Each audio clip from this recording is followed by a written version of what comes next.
The European Union has taken a significant step in its ongoing trade dispute with China over electric vehicles. The new tariff rules are reshaping how Chinese-made EVs enter Europe, and one major automaker has just scored a breakthrough. The European Commission has imposed additional tariffs on electric vehicles imported from China, on top of the EU's standard 10% car import duty. Now, these duties stem from a long-running investigation into alleged unfair subsidies that give Chinese exporters an edge in the EU market.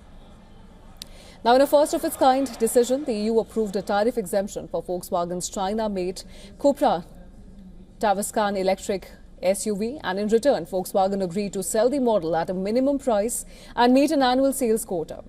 This allows the car to avoid the extra duties that many China-built EVs now face.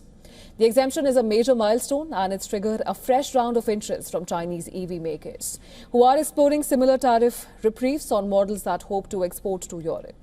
Chinese car makers are weighing these deals very carefully as negotiating them involves detailed price commitments and paperwork with Brussels.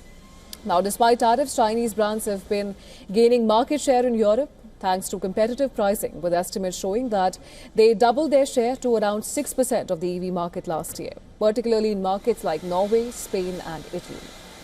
The tariffs were introduced after a multi-year anti-subsidy probe by Brussels that found Chinese EV makers benefited from state support. While some duties were trimmed after industry input, they remain a significant added cost for imported vehicles.